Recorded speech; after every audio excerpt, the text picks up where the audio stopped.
There we go. Hello, welcome to Australian Transformers Weekly, your first choice for news about Transformers in Australia. That's how we pitch ourselves, anyway.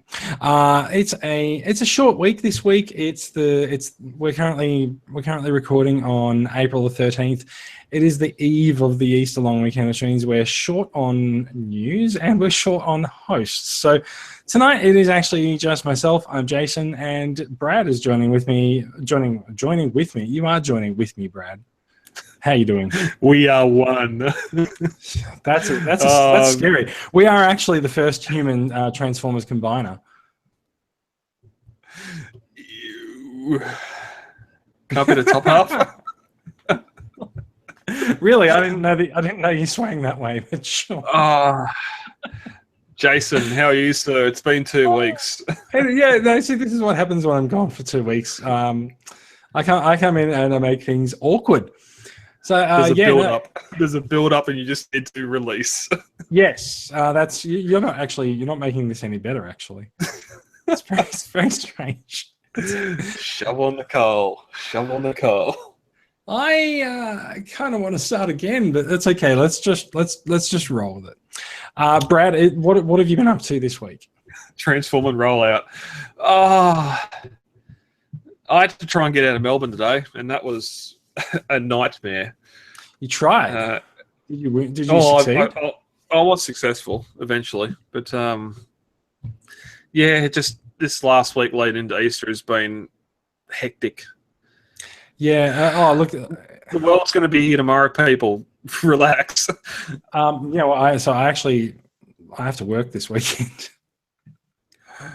So you can talk about the last week leading up to Easter being as hectic as you want, but yeah, it's for me. It's the next week that's going to be hectic as well, or the next few days too. So, spare a thought for me while you're enjoying your. I don't know. Is there an Easter equivalent of eggnog, or is it just chocolate eggs? I think the Easter chocolate. I think the Easter equivalent of eggnog might just be eggs. Yes. So yeah, gooey yum yum. What's your favorite Easter egg? Oh, it's got to be the Humpty Dumpty, even though it's shrunk. Yeah, no, the time. Okay. No. Here's the question, right? Has the Humpty Dumpty Easter egg shrunk, or have you grown? No. It used to be an egg. It used to be an egg. I haven't got one here. It used to be an egg, but now it's... I really hope you don't have one here if it's changed. No, we opened one up for the kids to Savo for dinner. It's got straight edges on the back of it, so it's squashed. It's not a complete egg. It's actually got straight edges, so it fits in a much smaller box. I gotta say, my favorite Easter egg is the Darryl Lee Rockley Road egg. Oh, I know. I just love a slab of road. Yeah, absolutely. So look, that is enough. That's enough Easter banter. I think we can put a check in that box. Salivating. Letting people know that it is Easter. We've done that, and I don't know. Do we have anything we should do before we get on with it? Pre-thinking would have given me an egg here ready to eat, but no. How about a slight spoiler for a discussion that we're going to have later on in the show? Someone's got Megatron. I do. Look at him. Someone doesn't have Megatron. This should be interesting. I got Megatron. You don't. So, we need that. We need that old '80s. The two gloves come together. Pow. Pro con Megatron. Fight it out tonight. There has, of course, been much said about Masterpiece Megatron. Very glad that I've got mine, and we'll talk about him a little bit later on the show. Shall we talk about some news? Let's get into it, shall we? All right. There is some news. We said there's not much news, and there isn't much news, but there is a little bit of news. So Transformers: The Last Night is obviously starting to become a big part of the news cycle. Like it or not. I'll just say maybe not, or hate it perhaps. There's a lot of news coming out about this movie, and it's not gonna stop. There's what are we? We're about two months and a week or two out from the release of the movie, and it's just going to go crazy. They released a new trailer this week. We've got some screenshots from TFW 2005 that we're going to look at. Before that, though, there was actually two videos released this week. One was like a 30-second teaser they called "Rethink the Past," and then there's the actual official movie trailer, which I have an interesting screenshot up on screen of at the moment. Well, let's talk about the Rethink the Past video first. Now, this is like a presented as archival footage, and it's about a 30-second clip of some of the you can certainly see robot designs that we're familiar with in there, and then there's this quick voiceover from Anthony Hopkins that feels like they've lifted it from a different part and a different from like a different part of the movie or Last Night, and it's not really intended for this this teaser, but they've just sort of spliced it in there because it seems sort of appropriate. What did you see in this video, Brad? You've actually only just watched it, a few minutes ago. So tell us your hot take. That's done what I didn't want to do. Interesting. First up, I love all this. This is exactly what I wanted from Revenge of the Fallen. If I can bring up, I hope that works. No, because we're not going psychedelic. Oh, okay, maybe it is because it's only us two. Can you see that? Nope. We get a no. Anyway, we get some shots of some Autobots pre-07. One of them is Bumblebee, which doing a type. I want to Google. stop you because you've said pre-07, and we don't necessarily know that it's before their arrival on Earth in 2007. Because I mean, like, this is presented as archival footage. It could be archival footage taken in the last 10 years. Yeah. Possibly. Anyway, let's keep going. So, because the implication is, if it is actually footage that features Transformers who arrived on Earth in 2007, then it makes a bit of a mockery of the arrival in that movie. It also shows bots that arrived afterwards, like Hound. But Hound, Ironhide, Bumblebee. Bumblebee, okay, arrived, or we think arrived before 07, but Hound was after. Ironhide was after. Also a shot of Starscream with a battalion of biplanes, which I thought was absolutely hilarious, considering he still looks like a fighter jet in shape. It is kind of funny, actually, because that stuff does sort of call to mind IDW's Evolution Hearts of Steel designs for some of the more steampunk-esque versions of Transformers, and MMC has been making figures based on that for a while. I think, although they never actually appeared in the comic, the Seekers are in fact sort of have a bit of a biplane feel to them. Agreed. Do you recall when that first come out? Hearts of Steel? Yeah. I actually mistakenly said it as IDW. I think Hearts of Steel was actually Dreamwave. Yeah, let's say about a decade. I can pick up my phone and Google it quietly instead of banging away on the computer. But yeah, go on. Pre 09? I don't know. Let's figure it out. Go. You can keep going. Well, let's just say this is 09, and I absolutely love this little guy. Which, for those listening, is Revenge of the Fallen Ransack, little scout class biplane. We got the shot with when Wheelie's looking for the, I think they called them the Sun Harvester Seekers at the time in the movie, and they pick out jet fighter gun Revive. We get the photos of the old Transformers, the old I think it's an A model Ford, and some other old bots. Whatever bot that is on the still image for this video seems to have a twin rotor on either shoulder or something like that. I have an answer. There's also one. Go. So Transformers Evolutions, Hearts of Steel was published in 2006. Oh, there you go. Okay. Predates it. All right. Could well have been an inspiration. Yeah. Yep. Yeah, if they were going to look back, it was only some stills on the on a projector, so they didn't have to do too much work with it.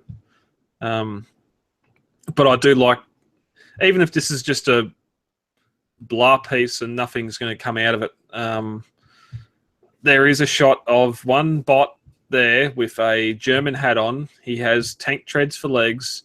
He has a rear tail rotor on one arm and folded up wings on another, and I am going to call it right now that it is Blitzwing. Whether we get whether we get him in the movie, whether it's just a 5-second piece in a recap at the start, I'm going to call out we have our movie Blitzwing, even if it's steampunk. That is actually kind of interesting because we know there's Nazis in this movie. We've seen them in the trailer. So if you're gonna bring in the Nazis and you're gonna say that Transformers have been fighting alongside people all these years, sure, you can have Blitzwing. You can have Blitzwing in World War II, and he's dead, which explains why he doesn't turn up anymore. And this is just popping out of my front right now. If the Germans, one of their biggest tactics during the war was the Blitzkrieg maneuver. I think you'll find that's why Blitzwing is called Blitzwing, but yeah. I was going to say, who better to lead that attack than a military commander as in Blitzwing? Yeah. And that's just, I've only just watched this video tonight on the computer. I've seen it once during the week and didn't really see that. Now I'm looking at it close up, so it's probably been mentioned elsewhere. Okay, I'm not copying, but that's if others are bringing that up, then it's a good sign. It's a good sign that we have our movie Blitzwing coming, which I'm excited for. It'd be interesting. Have we actually had triple changes in the movie figures before? No. Well, we may have that first. Yeah, I don't believe so. Doesn't matter. It doesn't matter. We have an answer. Let's move on. Yeah, laser beaks all over the shop. I don't think that matters. All right. So the big news this week is that there's a new trailer for, I nearly went to say Dark of the Moon. Yeah, that was you putting the earworm in my head earlier. So there is a new trailer for The Last Night. Apparently, the other 13 trailers that have been released they're just not enough. So there's a bit more of the footage of the movie that's been making it out this week, with the IMAX screenings that happened. I think they happened in Sydney last week, and people have been sort of sneaking some footage out of that and putting them up on their YouTube channels and the like. So seeing a new movie with a lot of new footage is probably quite appropriate. Now, this shot I've got up on here is apparently our first close-up look at Quintessa. I got a very arachnid from Prime. So I'm looking at this shot now. One thing that we've found with a lot of the screen caps from TFW looking at this trailer is they've got the HD. They've got like a full HD version of this trailer, and they've just taken all of these still frames from it, and the still frames look gorgeous. Some do. Some are blurred. Yeah, some of them are blurred depending on the scene, but like they're rendered like that, like they're rendered with the blur in there, and so you can see here Quintessa seems to have a lot of tentacles making up some anti-grav. Some of her main form of transport. Yeah.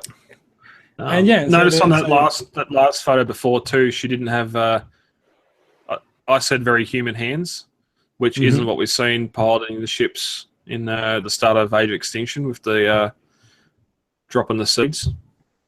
Yeah. So whether that's just an army or like I've got to stop hitting that keyboard. I'm going to end the call. If they're just drones or something that are working for her, or if she's a queen and they're drones or whatever else. But interesting if you go to the next shot, if that's her calling or pulling Prime towards her. I think this is the shot you mean. No, when you're seen back, her in Prime with the tentacle. Yeah, that like arms out and pulling Prime. It's just a really weird pose for Prime, and we've discussed like back when it wasn't Cloud, whoever's doing the Prime statue, that how much we love this Prime design as a robot, not necessarily Prime, but it's a good looking bot design, and some of these photos really show the bot off. That's true. Yeah, a lot of Cybertronian in the background. It's almost breaching aliens. Do you reckon that's Cybertronian? Because like that looks almost sort of a bit run down technology to me. It's screaming aliens to me. It looks very biomechanical, Giga-esque, without the phallic symbols. Like it's, yeah. Yeah, no, I see what you mean. Now, is there much we can take from her presence here? You had an interesting theory about whether this is really Optimus Prime that we're looking at here. Well, we've seen it's not in this trailer. It was in the first two trailers of Prime floating, shut down in stasis, whatever, in space, and he is beat to shit. Whether this is they've just reanimated, copied, made a new Prime, and this is her sort of initializing the program, bringing back his thought patterns, whatever else, and send the evil one. Because I still... Yep, because if we do go from here, she has a conversation with Prime, and then his eyes turn purple. Yeah. If you, but also if you're a long-time Transformers fan, you know that when a bot's eyes change color, it means they've gone bad. Yeah, and I'm pretty sure all but one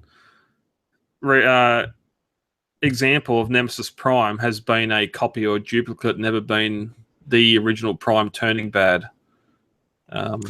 I have to admit, I'm not actually too familiar with the sort of the Japanese origins of Nemesis Prime. The only time I've ever actually seen Nemesis Prime, I guess, turn up in fiction was in Transformers Prime, where he is in fact a human-built copy of Prime and gets destroyed quite quickly. Full disclosure, that's the only reference I'm bringing up as well. So 100% of all the primes, Nemesis Primes I know have been duplicates. But it's also interesting too, the red paint on the side. If we didn't see it on Megatron later, I'd say that that's their identifier to know which Prime's the one they created and which one's floating out in space. But there's still... So looking at this, I know we were talking about what that actually represents earlier, and I hadn't really noticed this, but it looks to me like the red is almost like blood. Like it looks like half of Prime's face has actually been ripped off, because the stuff on the left of the stuff on the left of this view looks like the Prime that we know, and the stuff on the right looks much more raw. And I'm going to say, even though it's not real, I don't really mean it, primal. The covers are missing. Yeah, no, the covers are missing on parts of it, but not others. But that's what I'm saying. Like it looks like things have been ripped off. Yeah, but that's substructure there. That's not the outside of the helmet. No, but some parts of it have the same structure on the right and the left. So, like, it's possible that we're looking at some construction of a Prime clone here. You never know. Yeah. Anyway, again, this is very clever editing. They I don't think anyone's got their full hand around what's actually happening in this film. No, we have been talking a little bit about this, because if you click on that Megatron face, that one there. Mm-hmm. Same deal. There's the same deal with the red. Like it looks like parts been ripped off him. Yeah, when I was looking on the iPad today, it actually looked more like the Dark of the Moon Megatron, where he's actually missing that gouge through his head, where I think Sentinel or someone hit him in the side of the head, no, it's where Prime's blade come in and decapitated him, hit him in the side of the head and ripped his head off. So, so yeah, so it's good. It's a good look at Megatron, and spoiler, they fight. This Yeah. I actually really quite like this look of Megatron in this shot, because it's just like Megatron is having none of your shit. Yeah. Yep. Yeah. And it's sort of the same thing too with Anthony Hopkins and air quotes Unicron, whatever that planet thing is. This shot's got to be present day because the arc's there, but there's two different impact scales, if you want to call it, where there's a lot of the newer stuff where you see people interacting with said planet, interacting with Earth. It's sort of gentle, hitting the ground, rubbing up against it, whatever else. Whereas then there's the exterior shots of Earth. And they know, I don't know how they had satellites back in ye old round table days, but unless that's just because it's come from England, it doesn't. Just because he's from England, it doesn't mean it's all old stuff. Okay. Yeah, but if this is supposed to take part in the near future, after Brexit, they don't have access to the satellites anymore. The EU has that. They don't have nukes either. Yeah. So let's actually talk about this. That, let's talk about this idea that there's a near future in this movie as well, because we do tend to assume that Transformers movies sort of take place roughly analogous with our own timeline. But this is extreme spoiler warning for those that don't want to know. No, we're talking about speculation. We don't know if anything's really the case or not. But yeah, so I mean, this came up and we were talking about this before. We've seen scenes in this trailer of planetary scale destruction, and I mean, I could be talking about this shot here where like there's just giant things hanging from the sky, right? Like this almost looks like it's a really bad Photoshop job. Just because of its pause, it looks so unrealistic because you don't know what you're actually looking at. And there's someone in the prime ship I was here. Yeah. Like there's actually a lot going on in this shot. Like there's this stuff over on the left being pulled from the ground. There's the stuff in the background sort of just dragging along. There's what do we call this? The night ship. Yeah, and then there's these ospreys flying in as well to sort of do battle, and it all looks like it's happening sort of over a lovely English pasture. Goodbye, Hobbiton. Well, you know, if you're expecting to get milk from England, you should probably think again at the moment. But I think so again, like there's this scene with these giant things hanging from somewhere in orbit and just some type of core. Maybe, yeah. So some of these shots that we've seen, you can see the hexagonal designs that we've sort of come to associate with Cybertron. And we were talking about this shot's been in every single preview. There's a bit more Mark Wahlberg there, and there's sort of this fight scene with Prime and Bumblebee. And yeah, there's just all this stuff happening, crashing choppers. Yeah. So yeah, this is. I think we're getting towards the what I'm talking about, like planetary. Probably better to find the photo you after instead of just scrolling through because it seems to be randomized. Yeah. Well, I said that earlier, and you said no, they're in order, but I'm pretty adamant that they are not in order. Go back up. No, this is where we were. You mean this shot? No, the one was scraping across the Earth. We've seen that photo before, though. Whatever this thing is, scraping across the planet. I actually think it's a pretty interesting shot to look at with the whole idea that this stuff is sort of dragging across a planet. But then there's like numerous cyclones going on the weather pattern as well. So that's kind of the thing, right? Like it's kind of unrealistic because it's so out of scale with what we know, and I'm still like clicking around randomly trying to find this stuff. I do find it interesting that they're going to try and paint this level of destruction. Well, we'll discuss them before that shot of the I'll just see that. I can't find it now, but yeah. That shot of a planet with multiple pieces of whatever this is, scraping in atmosphere, and it's massive. A lot of the parts we've just seen before have been like small sections hitting the ground and kissing it and coming back up, whereas that before is like a massive chunk just diving into the ocean or whatever else. And we thought maybe that was what the Knights and all this fought off back in the day, and now it's coming back to finish the job, do it again, whatever else. They repelled that evil. Now, let's talk about this shot. I think we should probably move on rather than overanalyzing too much. But this shot here, oh, how crazy would people go if that's what they were actually called? So this shot here appears to show some Transformers with the. We're just going to call them the Knights of the Round Table because we don't really have any better frame of reference. That's the easiest way to represent and talk about them. Yeah. So what I find interesting about this shot is that there's a bit of an anachronism happening. Like there's these perfectly printed banners with much more modern designs than we're used to seeing in a lot of these historical pictures. Also, the Knights of the Round Table appear to be meeting in an open air space. Yeah, this is a secret league. Yeah, like, I actually reckon this is probably a modern day shot. Did I blow your mind?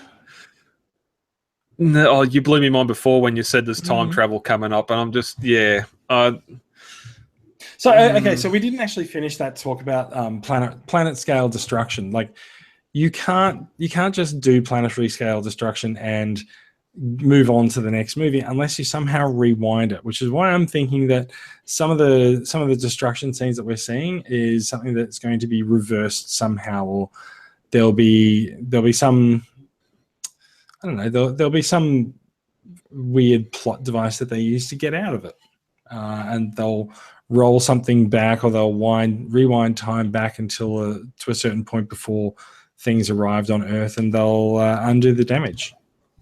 Well, just with that and what you're talking about here briefly with all these tapestries and that are nicely elegant sewn tapestries, yet you have this crudely painted wheel with a cross in the middle. It could represent singular. Where's the wheel with the cross itself. In the middle? That was just that one. This one? No, the shot you just had up with the Knights. Yeah, the Round Table. Where's that one there? Yeah, so crudely painted wheel on the right. That's not crude. On that's banner there. Printed. There's dribble there at the top. There are other shots. It's called a ripple. Okay. Headcanon. Jetfire said his father was or grandfather was the wheel. I hope we see a baby Jetfire here being protoformed. Mm-hmm. And then let's talk about Cogman. Cogman, human-sized transformer. We've heard before that he's been assembled by Anthony Hopkins, I believe, or at least his servant for a long time. Very steampunky. His head doesn't look anywhere like it does in that animated poster we got. But look, I think it sort of does. You can sort of you can see the sort of its spherical nature.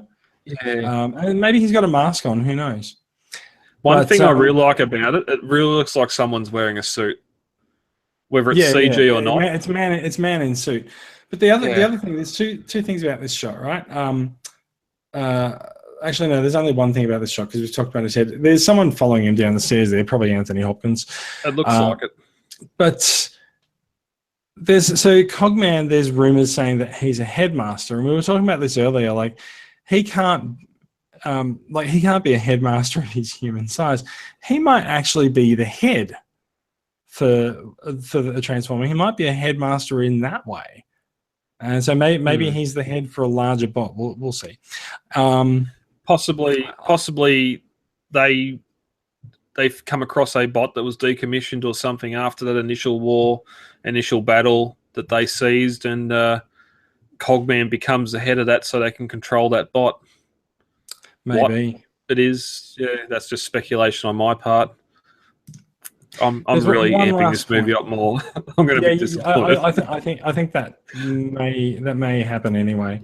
That is the shot that I was looking. There it is. For Yeah, it's just like that's. someone's just dragging stuff across the planet. But even the size, like in that previous shot, even that little one that's trailing at the back next to a hurricane, we've seen little ones That's like Australia. we've seen little ones like that just hanging in atmosphere in other shots. Where here, that's there goes Fiji. That or Hawaii. This is what I'm saying. Like, you can't just make this much damage to Earth and then just sort of go on to the next movie. You got to undo it. So it's got to be there'll be some inciting magical incident. This isn't Earth. I reckon first 5 minutes, someone Prime or Anthony Hopkins, even not the first 5 minutes, but when Anthony Hopkins brings the rest of the cast up to speed about what's been going on, and he starts retelling the accounts of whatever this is coming before and it's going to come again, and it's destroyed worlds, I reckon that's going to be what we see. Like a flash at it, back, forward, whatever. Yeah. But we also got the night, or the so-called knights. I said today, and you brought up before, Knights of Unicron. There that Prime's fighting, more so just for the headpieces. So because they've got horns, it doesn't make them Knights of Unicron, but no, I know. Yeah, that's just fan wanking right there. But someone today suggested this was the Infernicus toy we're getting, even though these don't seem to combine at all. It just seems like random. If anything, they do the opposite of combining, since Optimus has cut their heads off. Well, they can't think on their own. They need to think as one. Again, anyway, as you're saying before, more Cybertronian type hexagon stuff in the background there. And this shot was this is sort of like the reverse angle of Prime cutting all their heads off. This looks like a shot from a video game. It's because the rendering on the character is so perfect. It looks like it's been produced by a video game console. And the other thing, since we are speculating on things, this is apparently Evil Prime. So don't know if he's actually cut down a bunch of good guys there or not. It's possible. And Greenland in the background, or Iceland in the background there. There's a green hill in the background. And the Black Sea. The Black Sea. It looks like all of this takes place in the start of Prometheus. And I love that. I love Oblivion for it. I love the start of Prometheus for it. If this gives me some good aerials, I'll be in love with it too. Oh, it looks like it will, but yeah, we'll see. The other last piece of news that we'll talk about for movie stuff, there is unsurprisingly a soundtrack announced. It is also unsurprisingly composed once more by Steve Jablonsky. Do you listen to the soundtracks, Brad? I have the first three. I do not have the Age of Extinction one because it was a limited run or something, and they sold out and they'll never be found again. I've got a save search on eBay and never been able to find it. Whether it's, I think iTunes has enough copies if you want to buy one.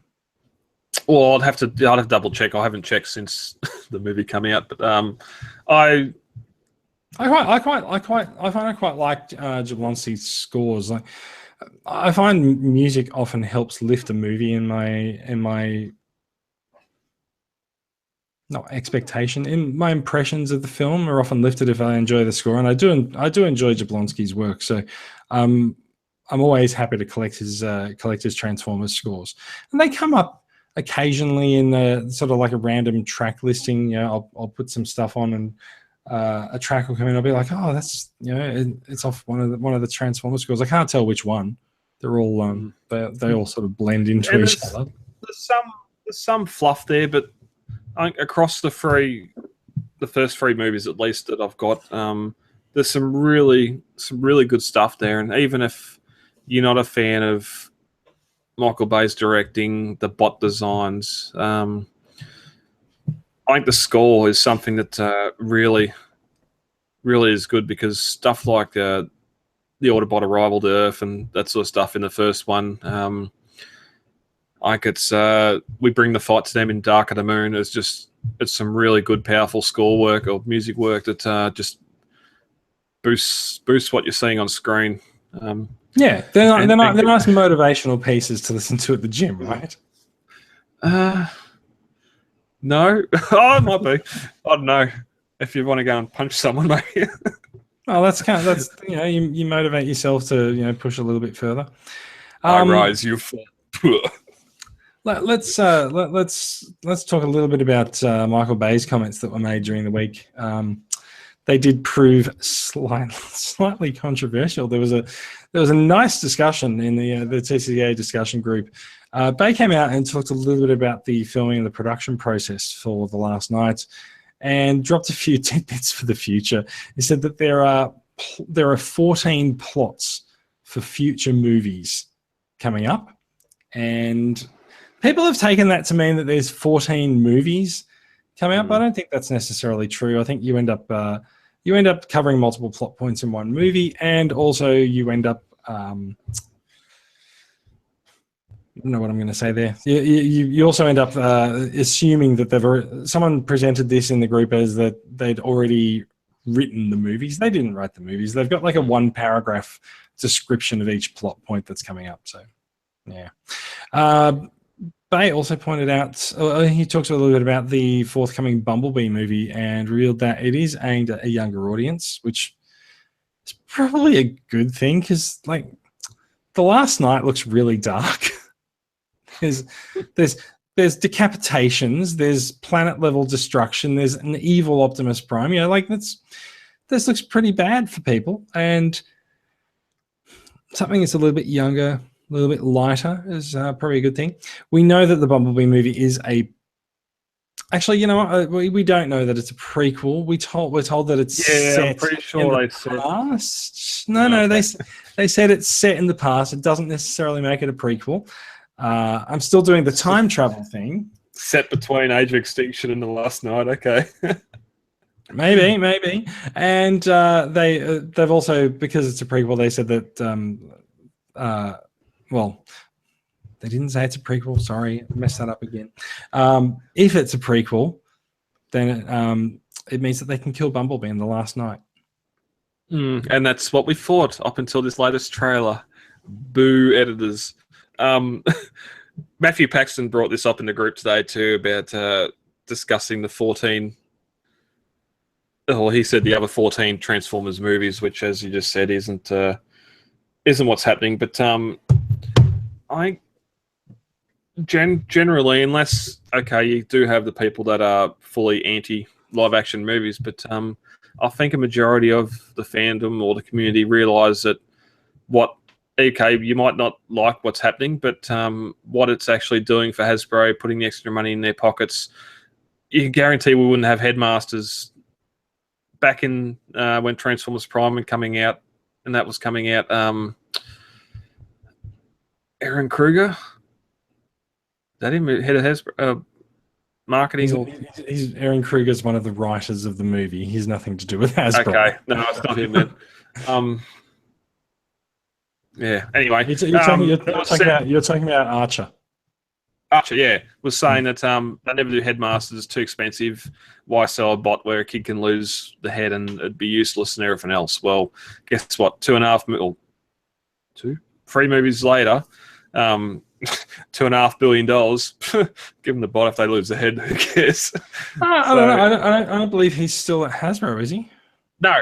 That's the thing. He left. They made another $2 billion, and someone else come in and said, "Yeah, let's just do it anyway." But maybe oversimplifying the process, but yeah. Speaking of Headmasters, let's go look at some Target Masters and some new Takara Legends figures. So these guys were revealed this week. There's Takara's take on Cup, who is just coming out now in Hasbro's Wave 4. He's very different. He's way sort of a darker grey, which it matches his Japanese post-movie cartoon look, But I think most of us in the West are really we expect Cup to be a sort of a teal or an aqua color. So I do think he's also got a much more old timery look to his face. Possibly a little bit more in. Where is he? If I go back far enough, there'll be. If I go back far enough, there'll be. Nope, there's not going to be a close up. But he almost looks a little bit like the Cup of the comics, where he's got this very gaunt face. A lot of bony cheek, like bony structure on the face. Yeah, but they always tried to make Cup look older in the cartoon. Yeah.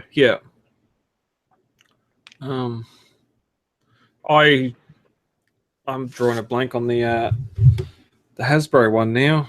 The color's interesting. Not so much for the lack of blue, but there's a lot of difference.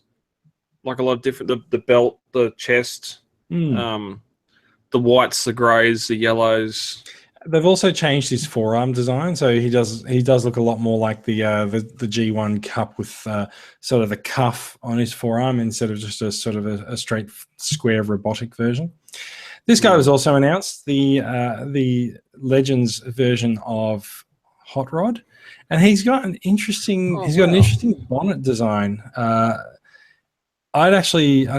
originally thought that was just a shiny sticker. Is it? Or is that actually a transparent part? I got no idea. It looks like you can see his skeleton behind it. But surely not. Yeah. It looks. Oh, you can see the light. Looks like it's actually slightly transparent. Yeah. Whoa, I don't know what that is.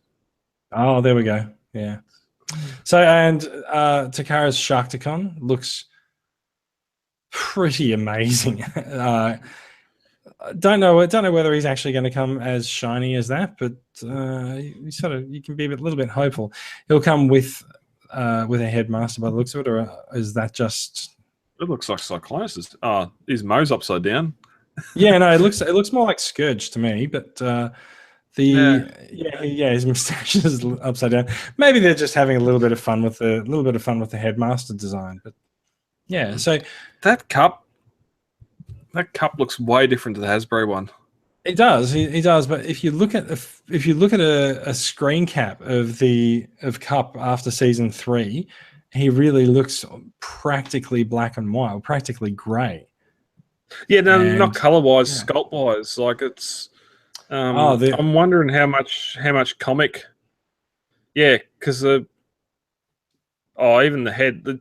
I'm just looking at the photos on the iPad, so I can't share. But I think it's mostly the head's more elongated.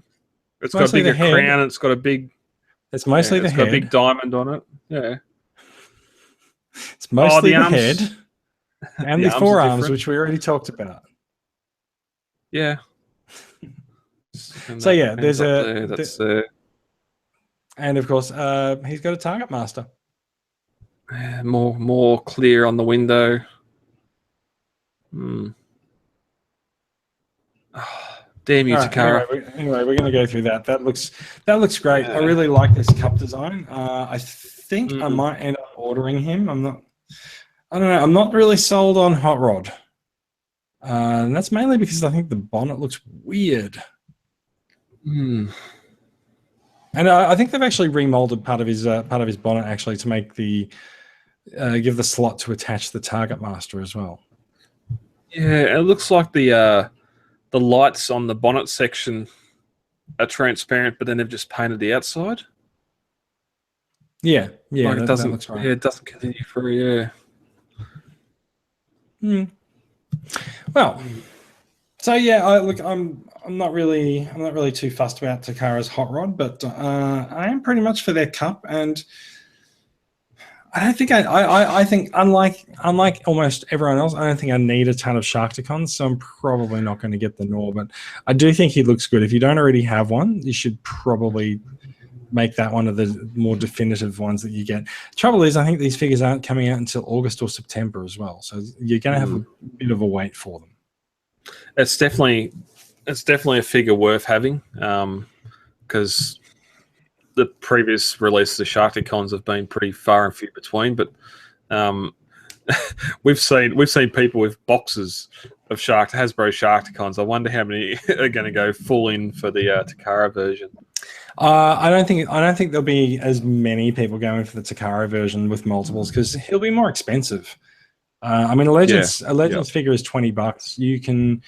You can sometimes find people offloading Sharkticons for $10, but people will buy 5 or 6 of them if they're $10 or $15. But I think if they're 20, 25, because don't forget they come with a headmaster as well.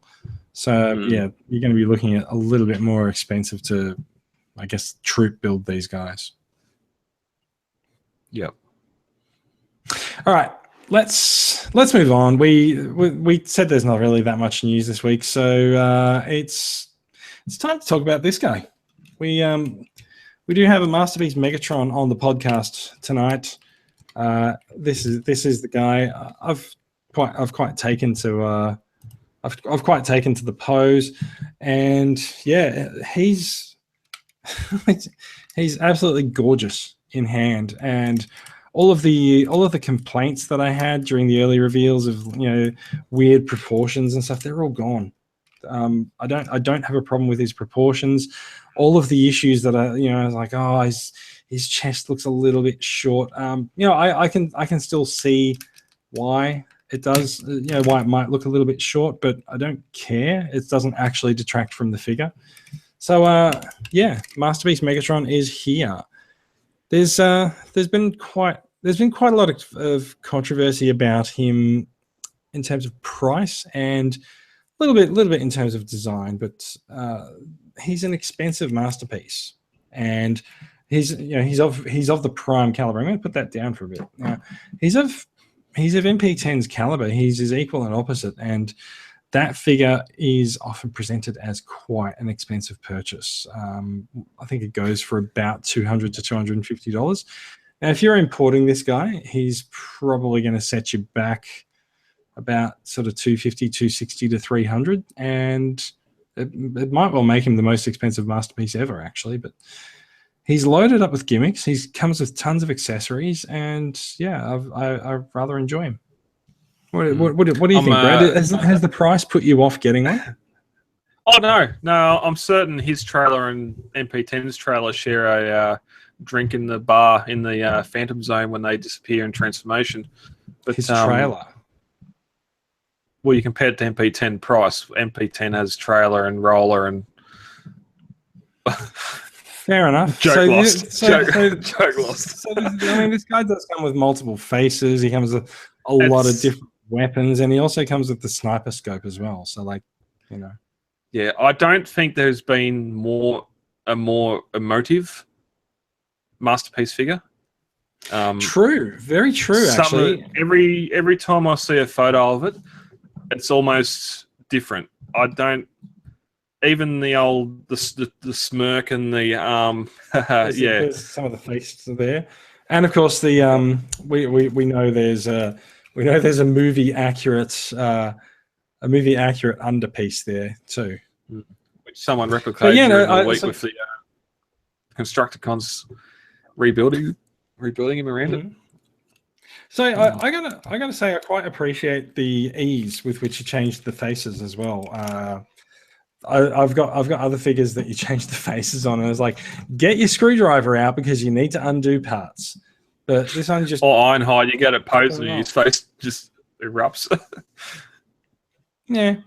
So I'm really quite taken with him. There's been complaints that he's not rendered in the same silver and shiny metal that the G1 toy is. We know that Takara goes for cartoon designs over toy accuracy, so it's not really too much of a surprise. There is a slight. I stopped making that complaint since Magnus. It's not a complaint. It's just a fact. So in terms of design and shininess, there is actually a slight sparkle or glitter or shine to his paint job that is not really apparent when you look at a lot of photographs of the figure. But under the right light, you can actually see quite a lot of reflective stuff shot through his paint texture. So I quite enjoy it. I think I think I could definitely do with the feet being slightly wider, but it is what it is. And yeah, I think people who have this figure are really enjoying the posability of it, because it's like everything moves all over the place. He's fantastic for posability, and yeah, he's been quite a welcome addition to my shelf. So, do you know what happened to me the day I picked this up? You arrested? No. Just a little bit sad. It's left me with a repair bill. It's like it's one out, one in. Make Toys Despotron, I kid you not, took a tumble off the shelf during the day while I was out picking up Megatron, and so his arm's busted off. So I need to get a replacement ratchet of some kind to reattach his arm. So yeah, it seems like I can't have that many Megatrons on display at once, because you sure we don't have a small soldiers situation going on here where Megatron just kicked him off and said, "This is my shelf now"? No, I think what actually happened is that my cat chased a bird in here because there was a mess. So yeah. Cats. So one out, one in. Make Toys Despotron is awaiting repair, and in his place is the true masterpiece Megatron, and he looks fantastic, and I'm really happy with him. And I think that's actually something that you end up with almost on a universal scale when people are talking about this figure. There's been much said about him. There's a lot of people who aren't very happy about his price. We, of course, have a fairly unique problem with him in Australia, in that we need to jump through a few hoops in order to import him and own him legally.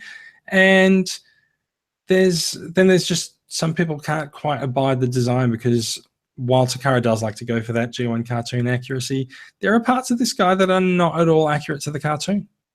So yeah.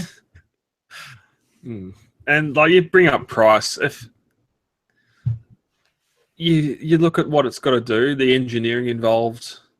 Yeah, he's got to turn from a gun into a robot.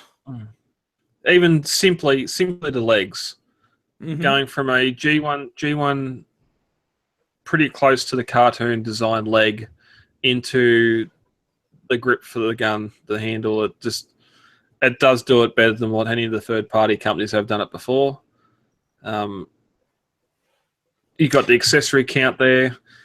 If you're making a Datsun or a Soundwave, the engineering is nowhere near what it is in this guy. Yeah, so I kind of feel like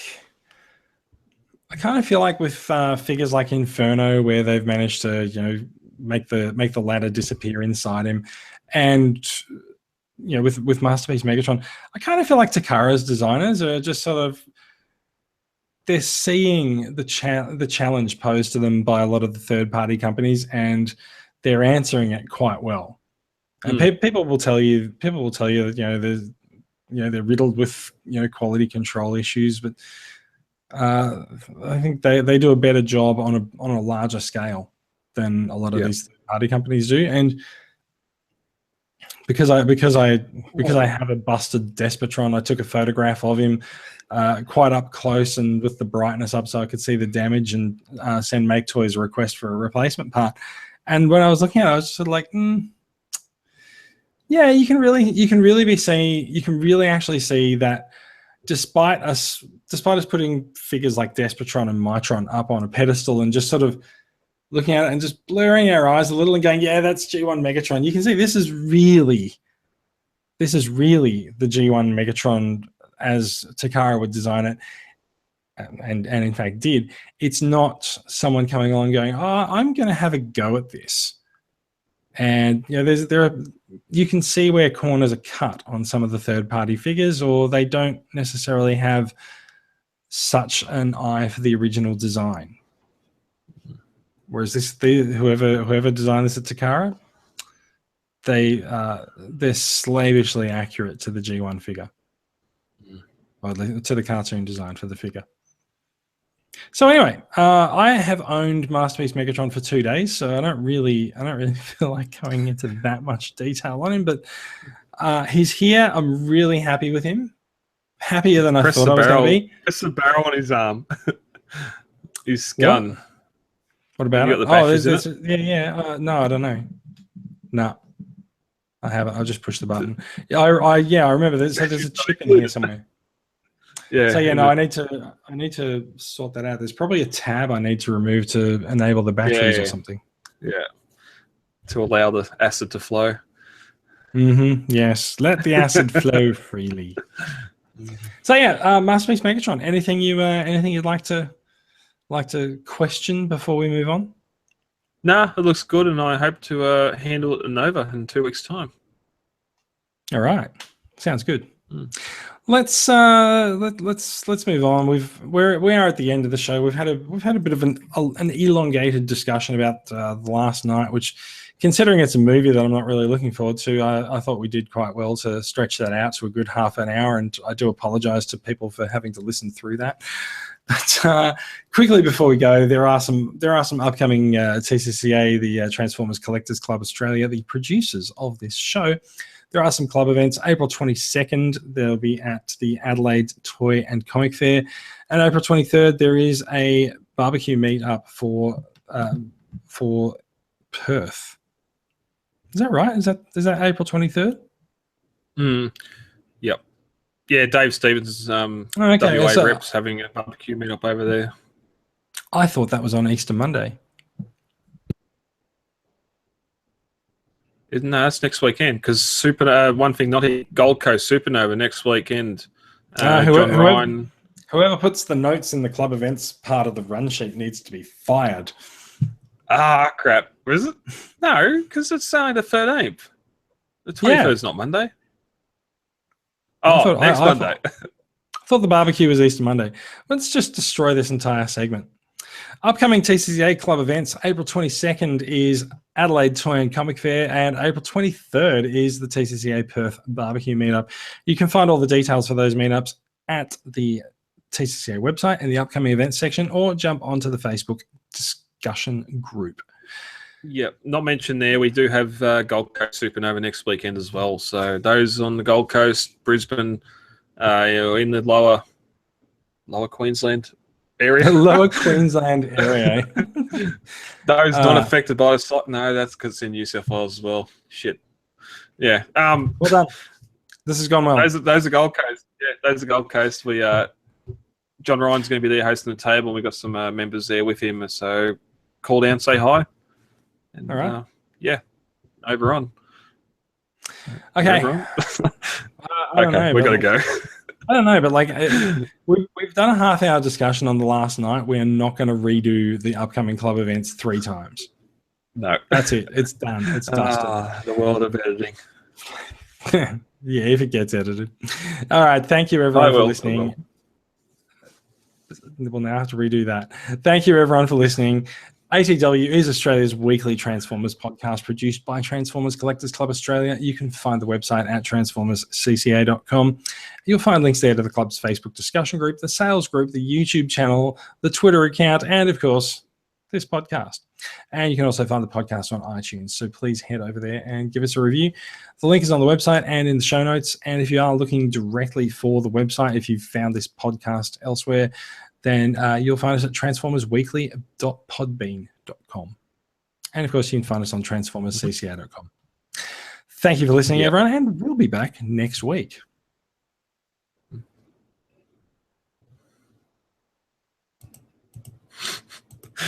Delight.